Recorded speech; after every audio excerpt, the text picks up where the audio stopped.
Please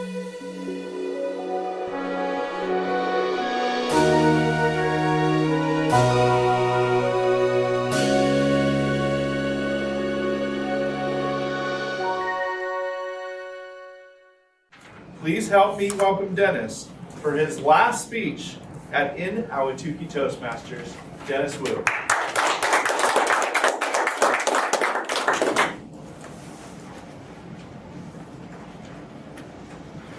When I was in high school, I was fortunate enough to have a subject that's called philosophy. I've never heard of any school that has a subject on philosophy. I've never heard of philosophy. What do you take up in philosophy? I had a teacher, and I respect that teacher. We all respected that teacher.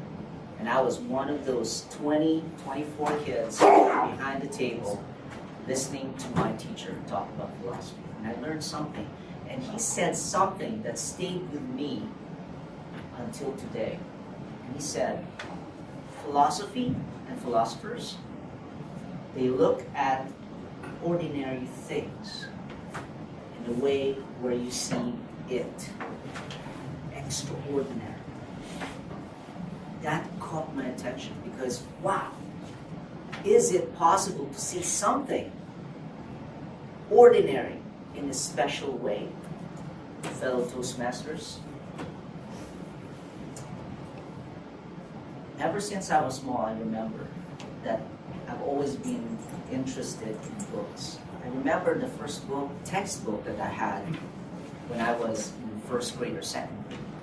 And when I got the textbook we were going to use for school, I was excited to leaf it through, see what we were going to take up. That was the concrete manifestation of learning for me. That was learning, and I was excited. When I was later in grade school, and I had a best friend, and we would go biking outside of our house with mom and dad not knowing where we were. We went off like a mile, 2 miles away from the house. And I went to his house, and we went looking at ponds, going through rice fields. Nobody knew. That was my adventure. That was a learning experience for me.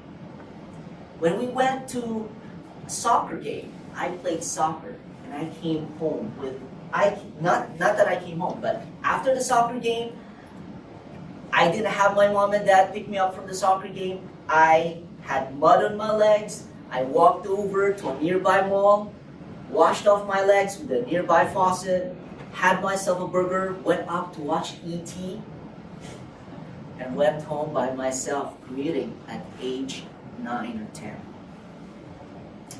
That was a learning experience.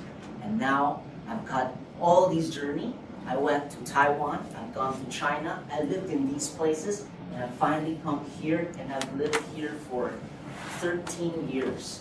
And there is a pattern that I see about learning, about personal growth. My whole life has always been about personal growth. Now, there were 3 things that I had with me, my hopes, when I came. I wanted to rid myself of this fear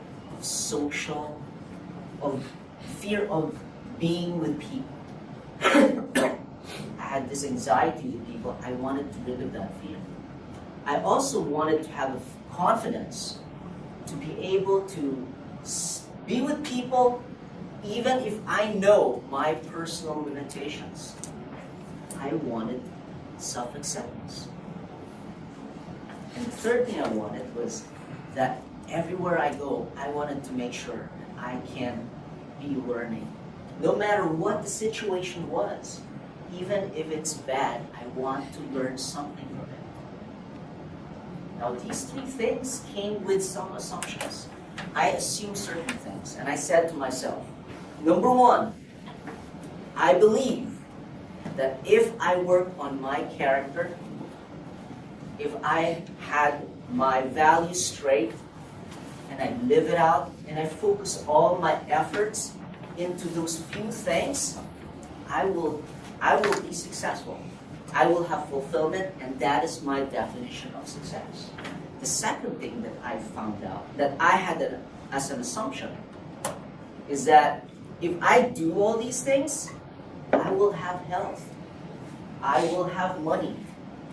I will have the freedom of time. And I will also have the respect of my family and friends. And these assumptions, I went through my own life coming here. And I had a lot of adventures, I had a lot of experiences. And I found out certain things about what personal growth is. One was that it all starts in my mind. It starts in my mind. That learning starts in my mind. I remember having listened to a podcast by Dan Sullivan, and he says that whenever he goes to a seminar, he doesn't just sit and see if he could learn something from that seminar. He says before that seminar, he would sit down and take a time to ask himself, what do I want to get from that seminar? And he writes it down. And then when he goes to that seminar, he makes sure he gets them. He doesn't rely on the speaker to give him the learning that he needs to see in that seminar. That's so proactive. I love that. It does not depend on other people or other situations for me to learn. I can be in the worst possible situation and I can still learn and grow. That was an amazing discovery for me. Another thing that I discovered was that I enjoyed the little steps that I took to be good at something. I got to experience being not good at something and becoming good at something. And I found out the journey to get there at the start was really hard. But on the way, especially in the middle part, it became a lot more pleasurable. Case in point was Aikido. Aikido is a Japanese martial art. It's one of the more difficult martial arts. And I found out that when I was starting, I had slaps on my face from my sensei. That was hard. Every time I go to a meeting, I was sure that I was going to be free of getting scolded or shouted at or slapped at. But eventually you get good at it and people come to you for help. That was exhilarating. Another thing that I found out was that it takes small steps. You take small steps and eventually you get to where you want to get to. What I have concluded from all these experiences is that if you are human, you can learn.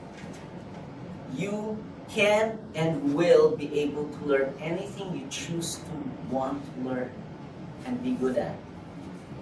And with your values, your core values, if you keep your core values, that is who you are, you know who you are, that will lead you to who you want to become. So guys, and if we put all these things together, especially now that we're doing the Toastmasters, being better in our speaking skills and leadership skills, we will get there. Thank you very much.